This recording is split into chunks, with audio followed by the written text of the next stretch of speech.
का ये खूबसूरत गीत आपने सुना जिसमें उन्होंने आज की तमाम तर महरूमियों का जिक्र बड़े सलीके के साथ किया, और वो गजल और गीत का ये जो संगम है इसे आप शाहनवाज सिंह के खूबसूरत कलाम में महसूस कर रहे थे। मैं आपसे एक बात अर्ज करूं कि मैं जिसे बुलाने जा रहा हूं और उसके बाद मोहतरम शिवपाल जी को जो अजीजुल मुल्क खिताब दिया जाना है वो भी मंजर आप अपनी आंखों से देखेंगे। जिस अजीम शायर को इस वक्त मैं बुलाने जा रहा हूं उनके लिए मुझे ये कहने दें कि उर्दू के 3 मोतबर और मोहतरम स्कूल हैं। पहला स्कूल है दिल्ली स्कूल। दबिस्तान दिल्ली के शायर जुबैर रिजवी ने कहा कि ना अपने जख्म गिने हैं न पट्टियां हमने, बड़े गुरूर से झेली है सख्तियां हमने। ये किसने ताजा हवाओं के पल कतर डाले, बड़े यकीन से खोली थी खिड़कियां हमने।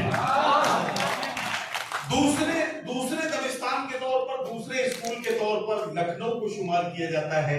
लखनऊ के शायर, लखनऊ के इस दबिस्तान के नुमाइंदे इरफान सिद्दीकी ने कहा कि होशियारी दिले नादान बहुत करता है, रंज कम सहता है ऐलान बहुत करता है, रात को जीत तो पाता नहीं लेकिन ये चिराग कम से कम रात का नुकसान बहुत करता है।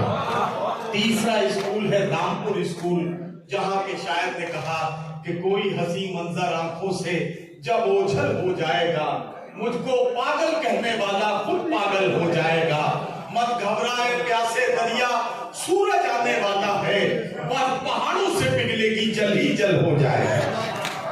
ये जो दबिस्तान रामपुर के शायर के मैंने 4 मिसरे आपको सुनाए, ये 4 मिसरे और इन मिसरों के खालिक उर्दू दुनिया के बहुत ही मुमताज और महबूब शायर, मुशायरों के वकार, मुशायरों की आबरू, हिंदुस्तान से अमेरिका तक गूंजने वाली वो मुतरन्निम आवाज जिसे लोग जनाब ताहिर फराज के नाम से जानते हैं।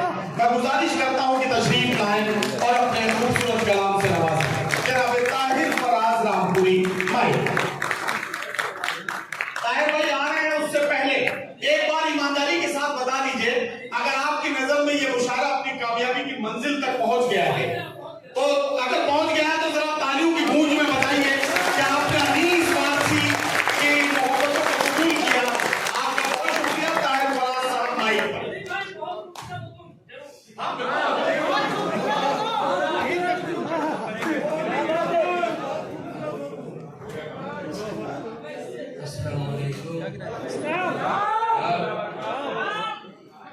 आदित्य जी को नमस्ते।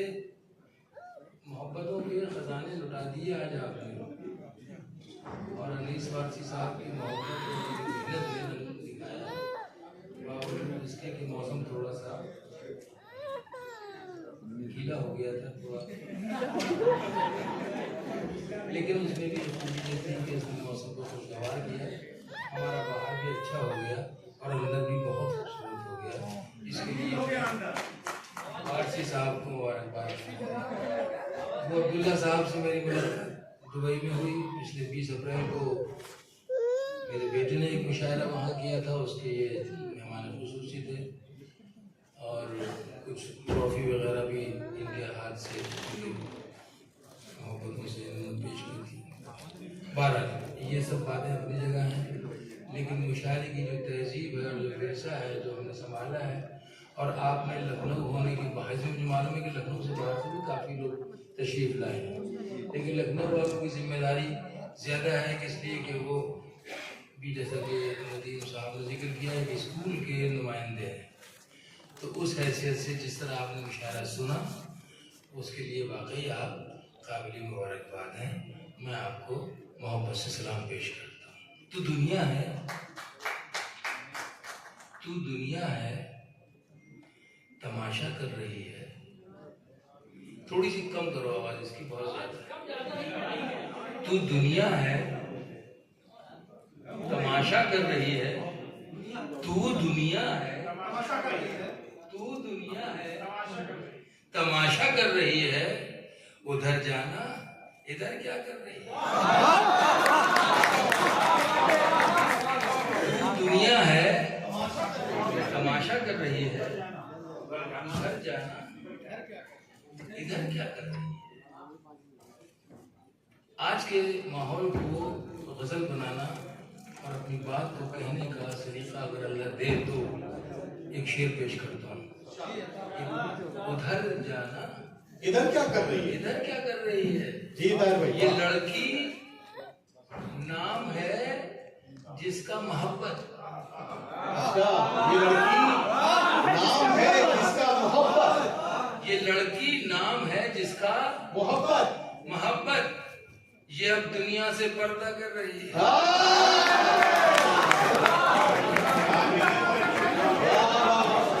ये लड़की नाम है, ये अब दुनिया से पर्दा कर रही है। ये लड़की नाम है जिसका मोहब्बत, ये अब दुनिया से पर्दा कर रही है। हर आलम में अपने दिल के पास लिखूं, हिंदुस्तानी होने के नाते नहीं,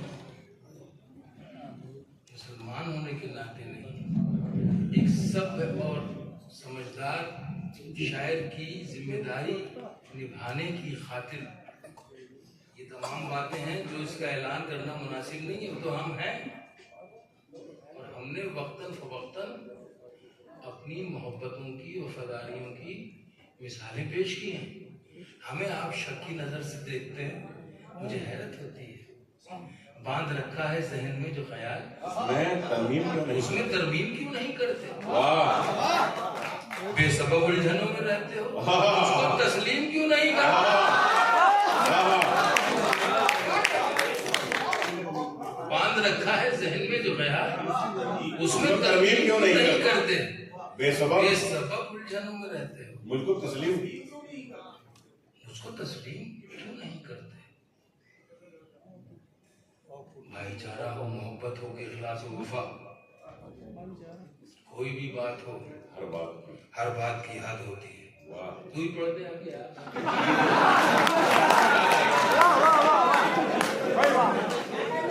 ये मोहब्बत की ज्यादती है, इसके हम मेरे तय। भाईचारा हो, मोहब्बत हो कि इखलास हो, वफा, कोई भी बात हो, हर बात की हद होती है। सर झुकाए हुए लोगों, तुम्हें मालूम नहीं, जुल्म सहने से भी जालिम की मदद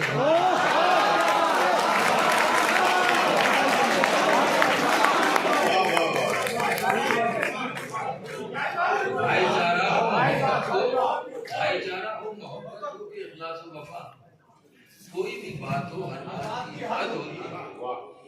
सर झुकाए हुए लोगों, तुम्हें मालूम नहीं, जुल्म सहने से भी जालिम की मदद, जुल्म सहने से भी जालिम की मदद होती है। लेकिन इसके बावजूद हमने कभी भी अपने मुल्क अजीज को अपनी जान के, अपनी शहरत से करीब रखा, क्योंकि हमारा ईमान ही मुकम्मल नहीं होता जब तक हम अपने मुल्क से मोहब्बत करते हैं। हर आलम में अपने दिल के पास लिखूं, हर आलम में अपने दिल के पास लिखूं, हर आलम में अपने दिल के पास लिखूं। मैं जब भारत में अपना विश्वास लिखूं, मैं जब भारत में अपना विश्वास लिखूं, सीता और लक्ष्मण ऐसे मिल जाए अगर, सीता और लक्ष्मण ऐसे मिल जाए अगर, मैं अपनी किस्मत में खुद वनवास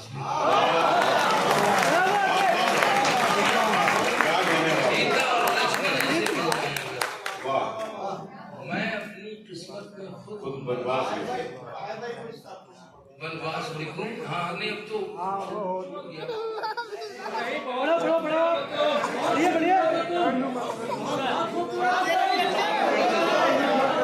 जोरदार तालियों के साथ सब लोग जो है,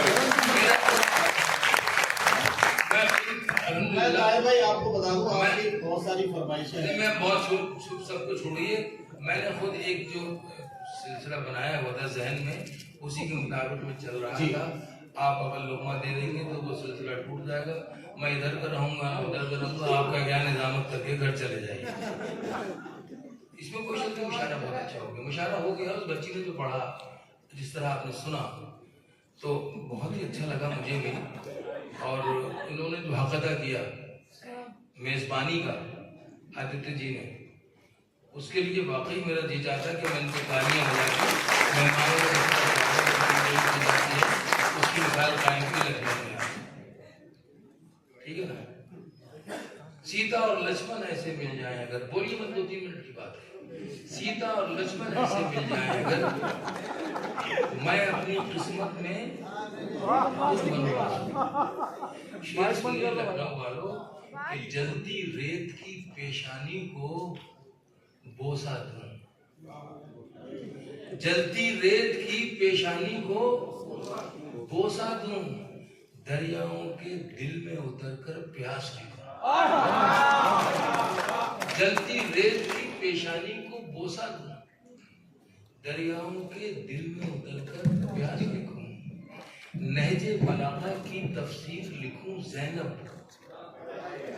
नहजे बलागा की तफसीर लिखूं ज़ैनब, लफ्ज़े वफादारी की जगह अब्बास।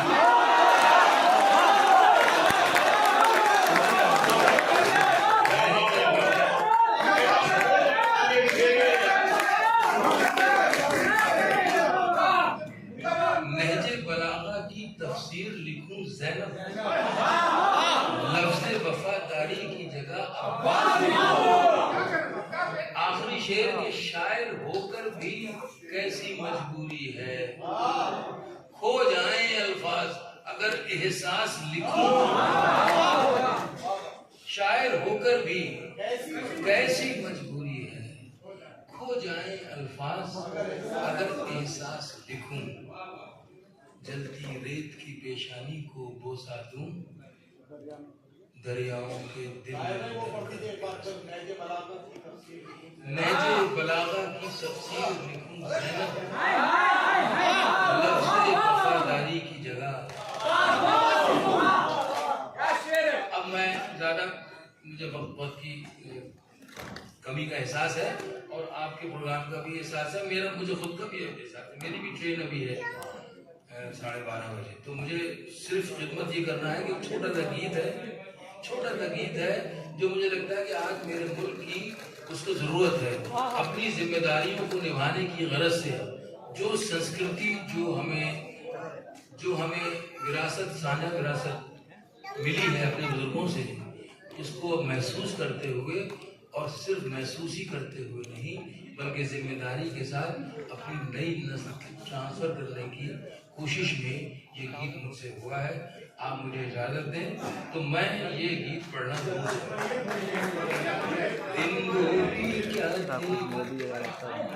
दिन वो भी क्या थे जब हम मिलकर देश में रहते थे, दिन वो भी क्या थे जब हम मिलकर देश में रहते थे, दिन वो भी क्या थे जब हम मिलकर देश में रहते थे, अपनी मिट्टी की खुशबू के,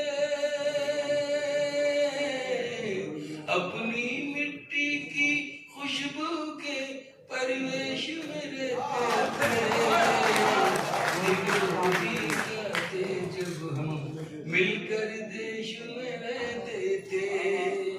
दादी की पहली रोटी जो गाय के नाम की होती, दादी की पहली रोटी जो गाय के नाम की होती, और अंतिम रोटी उनकी खाता था गली का मोती, और अंतिम रोटी उनकी खाता था गली का मोती। नंदू भी ठीक समय पर दरवाजे पर आता था, अपने हिस्से का खाना वो भी तो पा जाता था। आंगन में दरवाजे पर बकरी पाली जाती थी, आंगन में दरवाजे पर बकरी पाली जाती थी। चींटियों के बिल के अंदर शक्कर डाली जाती थी। हम बच्चे ये सब करने के आदेश में रहते थे। जिंदगी क्या थे जब हम ऐसे देश में रहते थे। अपनी मिट्टी की खुशबू के परिवेश में रहते थे। वो भी क्या थे जब हम मिलकर देश में रहते थे।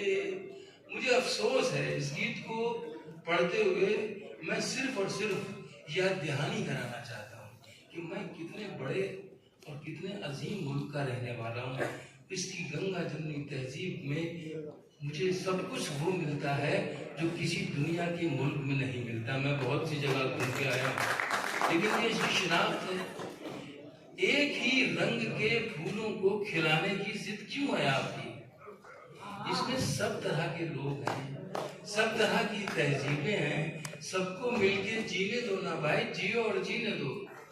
लेकिन पता नहीं, मैं बड़े अदब से उनकी खिदमत में जो इस तरह की सोच रखते हैं, मैं ये गीत उनको याद दिलाने के तौर पे कि देखिए हमारे मुल्क की तहजीब का ये असासा है।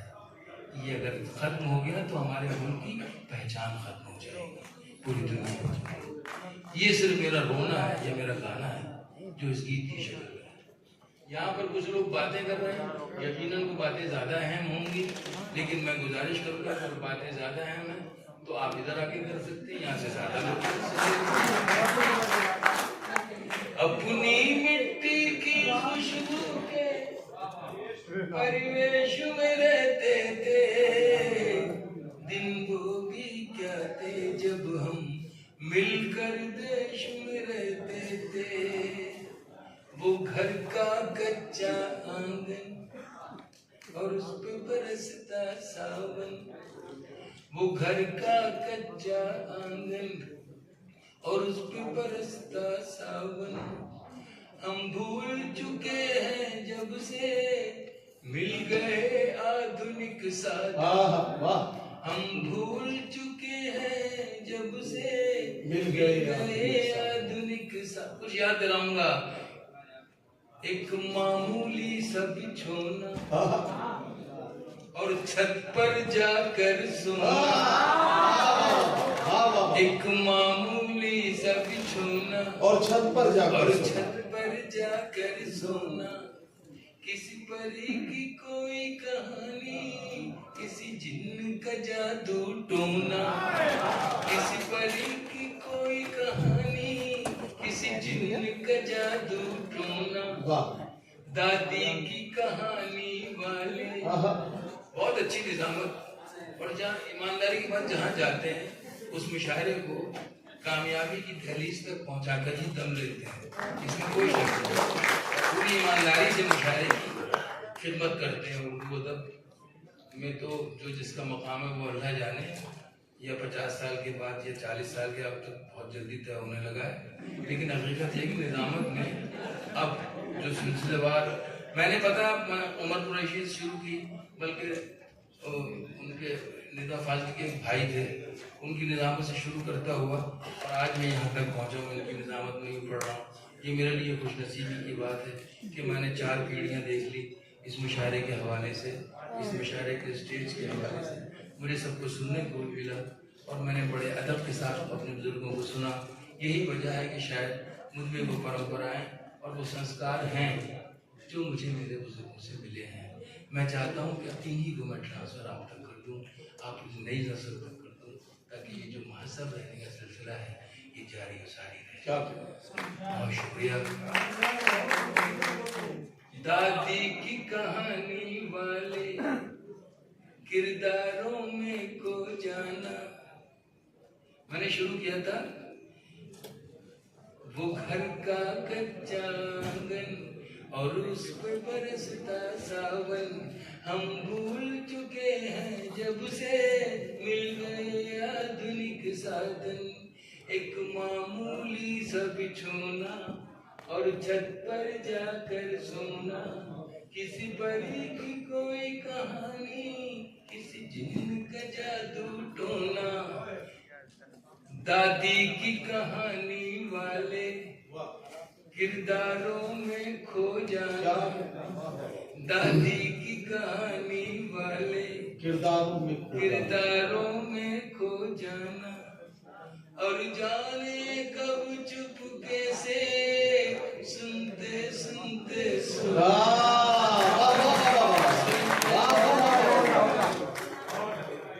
दादी की कहानी वाले किरदारों में खो जाना, और जाने कब चुपके से सुनते सुनते सो जाना, सुनते सुनते सो जाना। काफी आ रहा है लखनऊ वालों। अब जाने आगे क्या होगा, अब जाने आगे क्या होगा, पशु पेशु में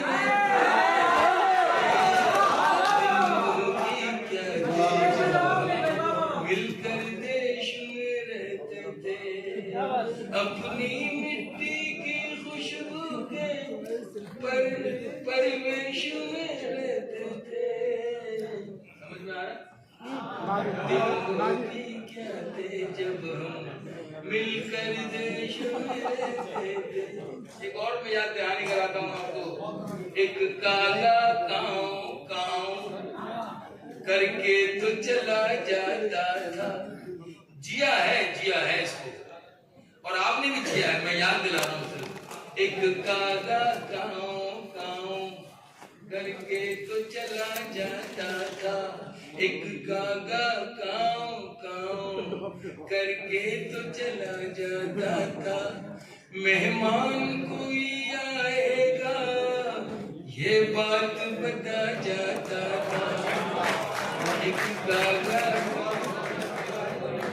करके तो चला जाता था। मेहमान कोई आएगा ये बात बता जाता था। गांव के सभी दरवाजे रातों को खुले रहते थे, गांव के सभी दरवाजे रातों को खुले रहते थे। टूटी साइकिल थी लेकिन हम सबसे जुड़े रहते, हम सबसे जुड़े रहते। गांव के सभी दरवाजे रातों को खुले रहते थे। टूटी साइकिल थी लेकिन हम सबसे जुड़े रहते थे, हम सबसे जुड़े रहते थे। ये सच है हम लोगों की, क्या कहना, उन दिनों में घर कच्चे थे।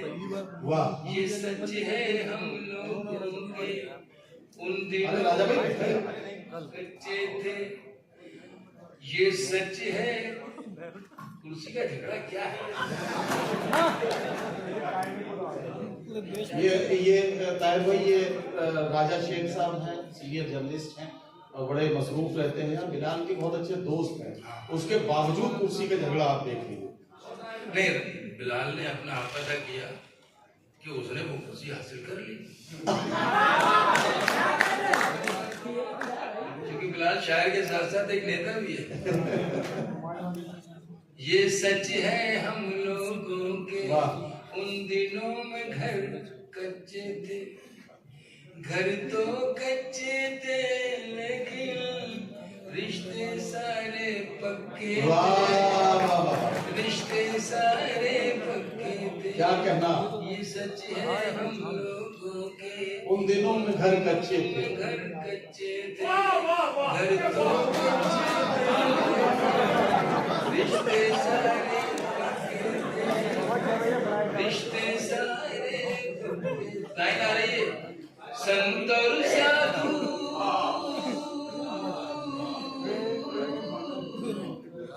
संत और साधु कहीं और नहीं, ऋषिकेश में रहते